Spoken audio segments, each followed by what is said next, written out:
کی زیارت کر سکیں۔ لیکن جب صلیبیوں نے اس شہر کو فتح کیا تو یہاں قتل عام کیا گیا اور مسلمانوں کے لیے اس شہر کے دروازے بند کر دیے گئے۔ عیسائی دنیا دو کلیساؤں میں تقسیم تھی، مشرقی اور مغربی۔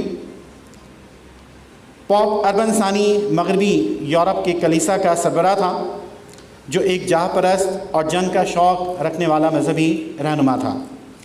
یورپ کے حکمرانوں میں اس کا وقار کم ہو چکا تھا، لہٰذا اپنی ساکھ کو بحال کرنے کے لیے اس نے مسیحیوں میں مذہبی جنگی جنون پھیلانا شروع کیا اور چرچ کی گرفت کو مضبوط کرنے کے لیے ضروری سمجھا کہ مسیحی دنیا کو مذہبی جنگ کی آگ میں جھونک دیا جائے۔ اس طرح صلیبی جنگوں کی راہ ہموار ہوئی۔ حملہ آور عیسائی افواج اپنے جسموں اور جھنڈوں پر صلیب کا نشان لگاتی تھیں، اور صلیب کا نشان ان کا مذہبی شعار بھی ہے، اس لیے ان جنگوں کو صلیبی جنگیں کہا جاتا ہے۔ صلیبی جنگوں کا یہ سلسلہ 200 سال تک جاری رہا۔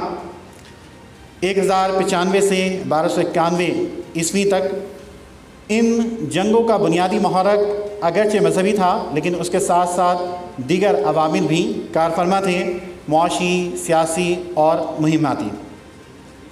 اپنے سیاسی مقاصد کے حصول کے لیے مشرقی اور مغربی کلیساؤں میں اتحاد ہو گیا اور دونوں نے متحد ہو کر ان صلیبی جنگوں میں حصہ لیا۔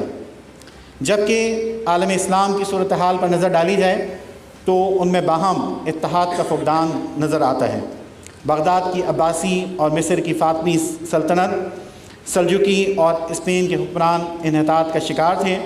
ان کے درمیان باہمی اشتراک کی کوئی صورت موجود نہ تھی، لہٰذا صلیبیوں کے لیے اس سے زیادہ نادر موقع اور کوئی نہیں ہو سکتا تھا۔ 2 صدیوں پر محیط یہ صلیبی جنگیں مسلمانوں پر، عالم اسلام پر مسلط کی گئی تھیں، جو اپنے ساتھ بڑی تباہی اور بربادی لے کر آئیں۔ ان جنگوں کا محرک مسلمان نہیں تھے، خود مسیحی دنیا تھی۔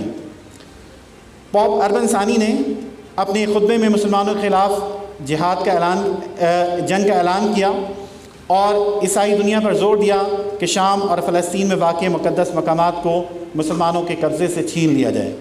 پہلی صلیبی جنگ 1097 عیسوی میں ہوئی اور 7 لاکھ عیسائی گاڈفرے کی قیادت میں ایشیائی کوچک یعنی موجودہ ترکی کے راستے آگے بڑھے۔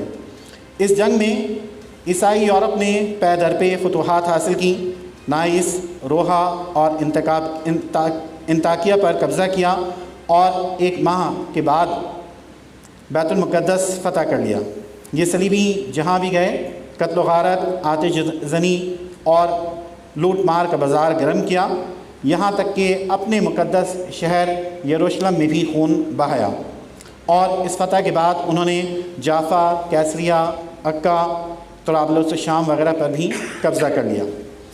جب مسلمانوں نے عماد الدین زنگی کی قیادت میں صلیبی مقبوضات کے خلاف پیش قدمی کی تو یورپ میں اس کا شدید رد عمل سامنے آیا، اور نتیجتاً 1148 میں دوسری صلیبی جنگ کا آغاز ہوا۔